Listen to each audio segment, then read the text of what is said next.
The truth is on our side. You don't need nothing else but the truth and common sense to see through what's going on here. And, facts ain't defamation.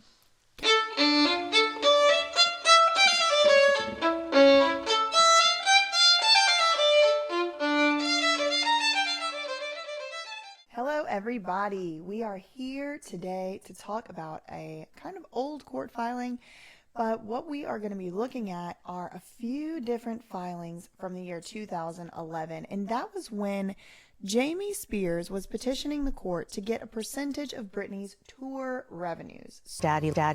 So we're just going to be going through those documents kind of line by line here today. I have it up on the screen, trying out a slightly different format here. So this one was filed on September 12th, 2011.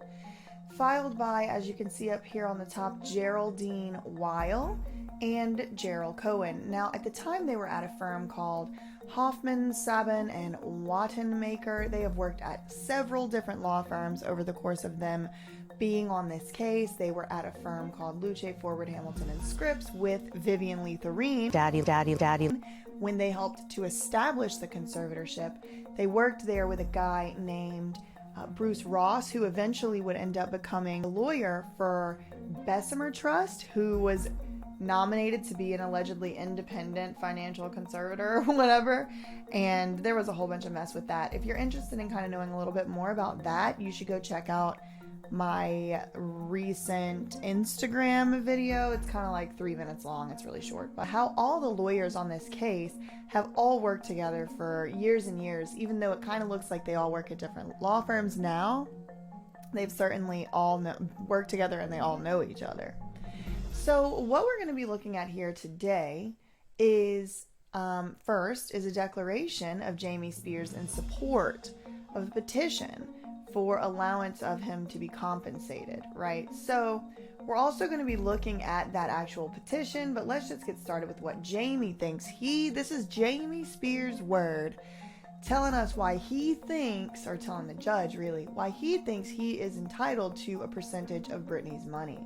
Now this is important because this is coming up as an issue right now. Recently, Matthew Rosengart, who's Britney's new attorney, filed a filing kind of trying to remove James, and in there he said Jamie has made a lot of money. He has become a millionaire off of Britney. Look at all these percentages of tours he's been a part of and all that. So today we're going to be looking a little bit closer to the court documents, publicly available. I purchased these with my own money and all that, but you don't take my word for it. You can go buy them yourself if you don't believe me. So let's see what Jamie has to say.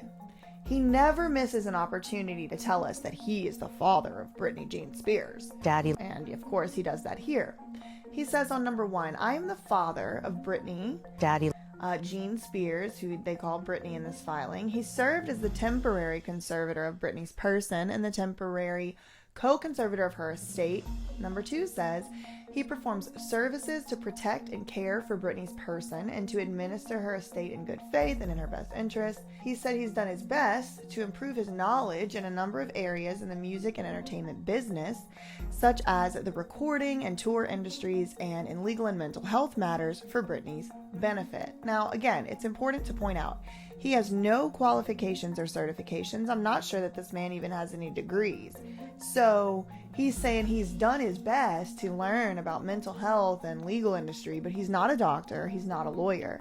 He said he's done his best to learn about the music and entertainment industries, but he's not an agent and he's not a manager. So what? What is it? Why do I have to care that you're out here trying to learn? Anyway. So he says he performed his duties as conservator around the clock, including during travels outside Los Angeles. As set forth in the family court order, Jamie says he has significant oversight duties relating to the visitation of her children. Now, this all was filed in 2011. You have to remember, Jamie Spears right now in 2021 has a restraining order against him by both of Britney's children because he allegedly assaulted one of the children. So he had all this visitation oversight, but he ended up being a danger to these kids, according to a court that granted this restraining order. So the court granted a petition for an order approving compensation to Jamie as temporary and permanent conservator. Remember, he's making $16,000 a month. Daddy. The court also approved this $1,200 monthly cost of some type of rent that he pays. And then there's this reimbursements that he gets. Okay. Well, this is interesting. There's a missing page here. So the court took out a whole entire page. I don't know what happened between page 2 and page 4, but we don't have all of the document here, which is very suspicious to me. You know that it's not just the accidental missed page thing, because look, the sentence ends here. Costs dated March 2nd, 2011. Then this next page, page 4, just starts with the lowercase promotional performances. So I have no idea what happened on page 3, so let's just go to page 4. Promotional performances and setup for the tour. The Femme Fatale tour was mounted by June of 2011. So I don't know what this sentence is referring to. Again, we're missing a page. We completed the North American leg of the tour mid-August, completing all of the concerts that were planned, plus 9 extra shows. The tour has been a professional success for Britney. Okay, professional, but what about like her mental health and her physical health and stuff like that? Like, they're talking about professional successes. Jamie says he was with Britney through the tour. So, as a lot of you will know, I don't really actually know a bunch of what was going on like during all these tour times and stuff like that.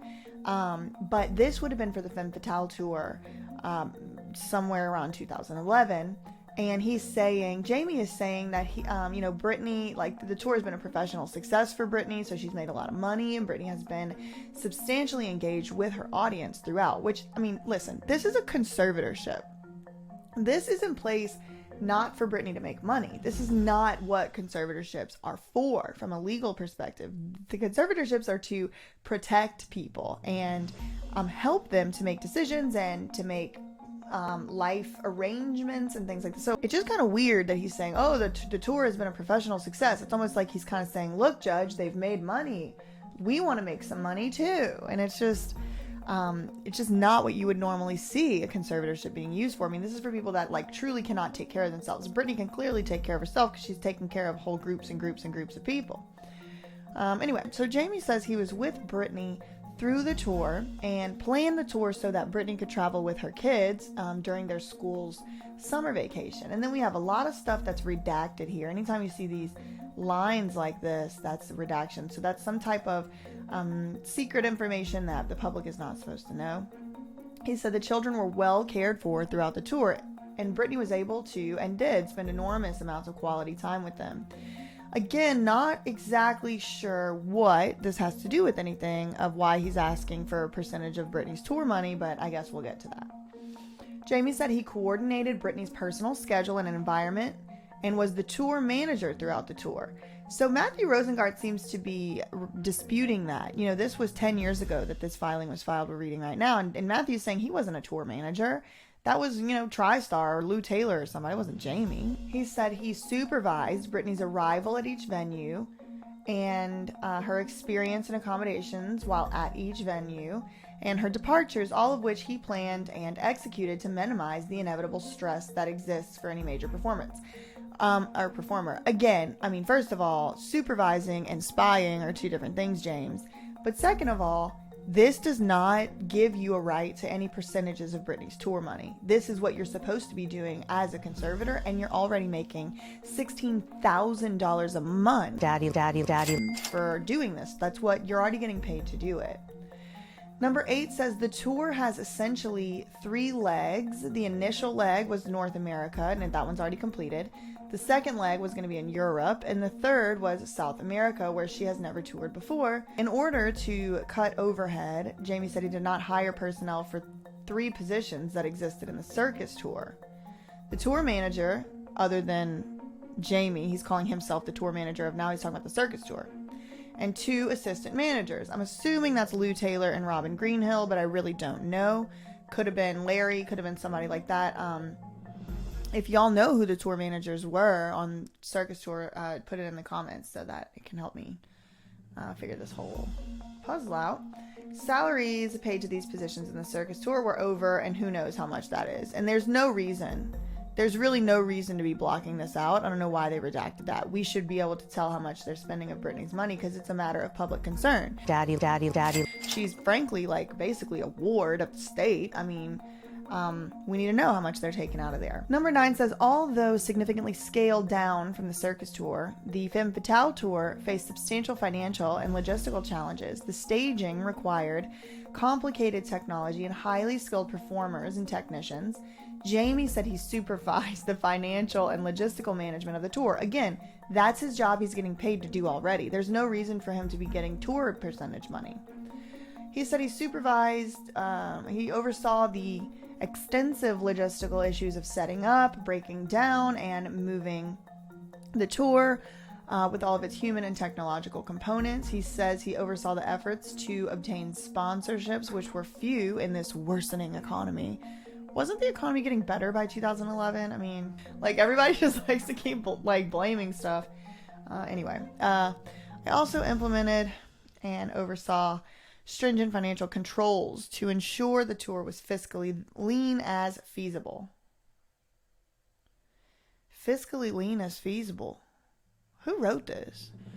During the first leg of the tour, Lou Taylor of TriStar Sports and Entertainment, the business manager for the tour, and I analyzed the various components of the concert program to reduce the number of tour employees and production components. Again, all this stuff just crossed out and redacted. We have no idea why he's crossing out all this stuff.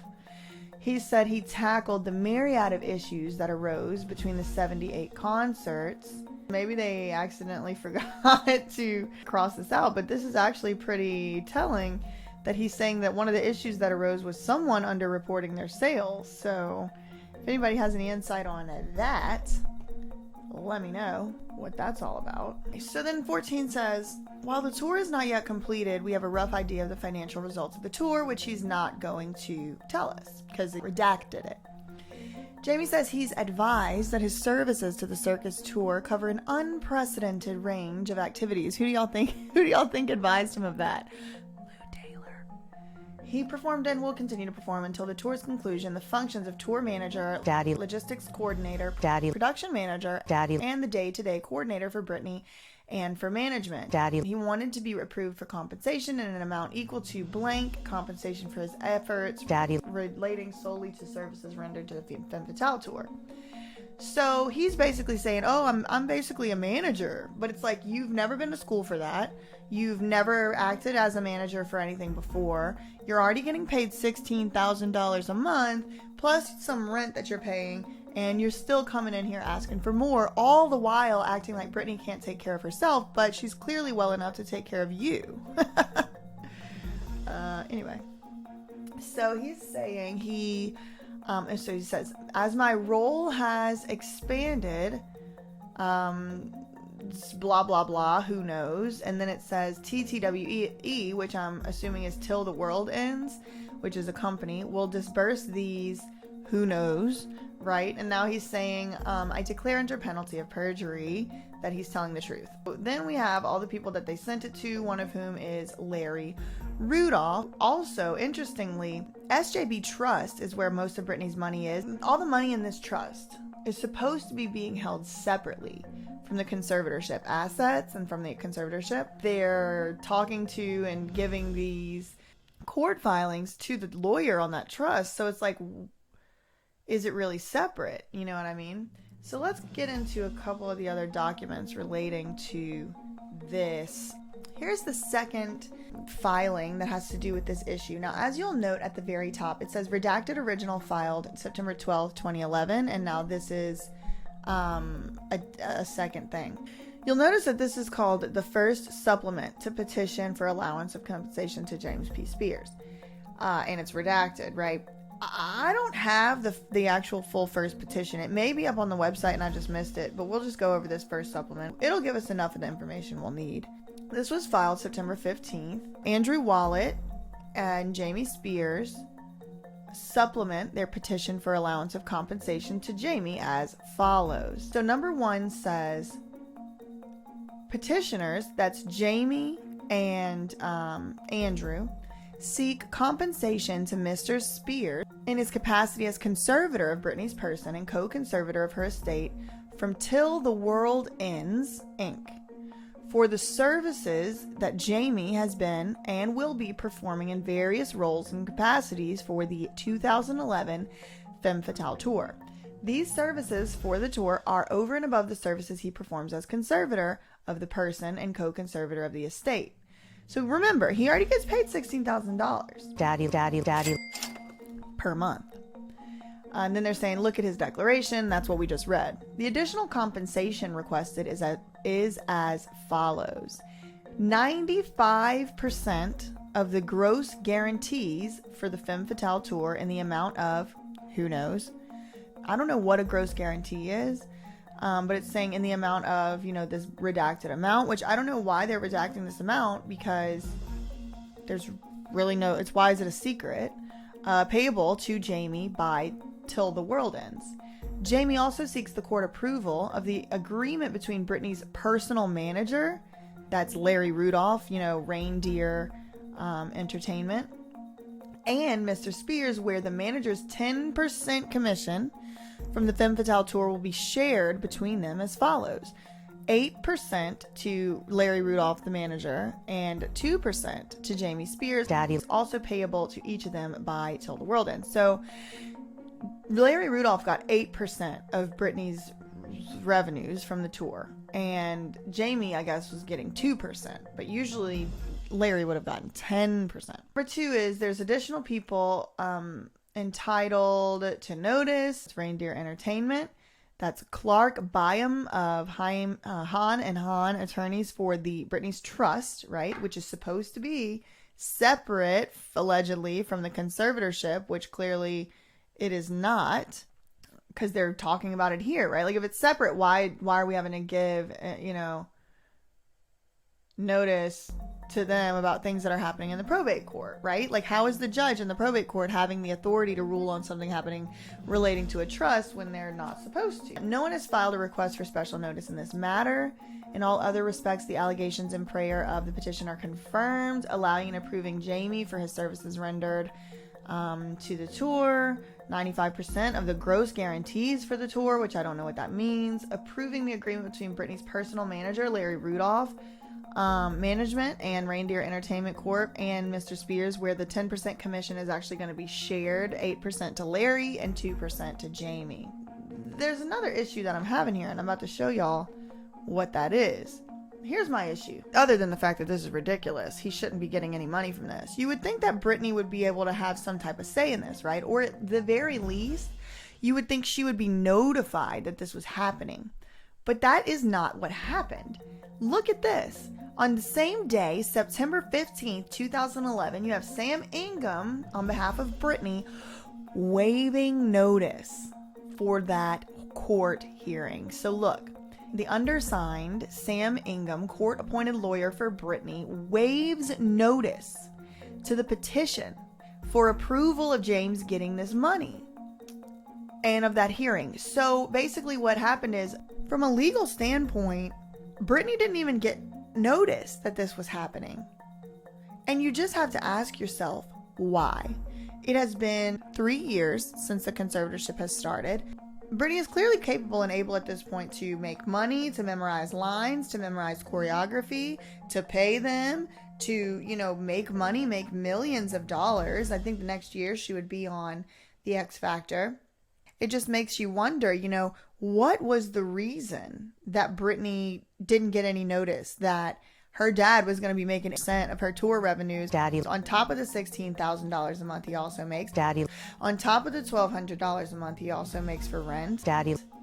And it just goes to show, these people have been just running amok. We have Geraldine and Gerald just applying for all this money. Who knows how many dollars an hour they're charging. We actually have the documents. We could look it up. It's just kind of ridiculous to me that they were just taking all this money. But you know what? Mr. Matt Rosengart is not happy about it. And he even said in a recent filing, like, Jamie is not a manager. He's not a talent agent. He's not a business manager. He's not even an accountant. Jamie Spears has no real qualifications. So what in the hell is he doing trying to take all this money from Britney. Daddy. And then to add insult to injury, they didn't even give her notice. Sam Ingham's been waiving her ability to even know that any of this was going on. It's just ridiculous to me. So I wanted to come on here and just kind of put this out there in a slightly different format, just to kind of show what's really going on behind the scenes and to kind of give you a little insight into what it is that Matt Rosengart is talking about. If you like this content, if you like this type of thing, you should definitely subscribe to the channel, because I have about $500 or more worth of documents from the court that I will be going over in turn, piece by piece. I mean, I had planned on doing this type of stuff before, but then once Britney talked and did her testimony on June 23rd, things have just been popping off, and I have not been able to take as much time to do this older stuff as I would have liked. But this is all going to be happening. It's all going to come to light, because I really definitely think that it is important that people not only know what went on in Britney Spears' case, but also that y'all know how to read a court document. If you're ever sued, or if you're ever trying to figure out what went on in a case that you want to look into, honestly, it's very empowering to learn how to read court documents. So if that's something you like, that is one of the things out of the many things that I do on this channel. So do subscribe. Do turn on your notifications. Listen, I don't know how it works. I just got here. But if you like it, subscribe. And I will be going over more of this stuff at a really soon date. Also, we may be starting some other little series and things going on. I have all kinds of stuff in the works. I always like when y'all come hang out with me and we can all talk about this stuff, because it's like, a lot of times it feels like, you know, you're the only person that cares about it, or you're like going down these rabbit holes like 10-year-old documents and like you're obsessing. But it's like, you know what? Other people care about it. Other people want to know what's going on. These really are our institutions, and we are the public. We pay these people with our tax money. We vote these people into office, and look what they're doing. Look what they're approving. These lawyers, they have these fancy bar numbers and all this other stuff, and look what they're doing. It's just ridiculous. All I'm doing is reading publicly available court documents. If you like this content, do subscribe. Do turn on your notifications, comment, like, do all those things, share the video, because at the end of the day, I really want to get the word out about what is going on, because the fact is, the truth is on our side. You don't need nothing else but the truth and common sense to see through what's going on here. And, you know, facts ain't defamation. Okay, bye.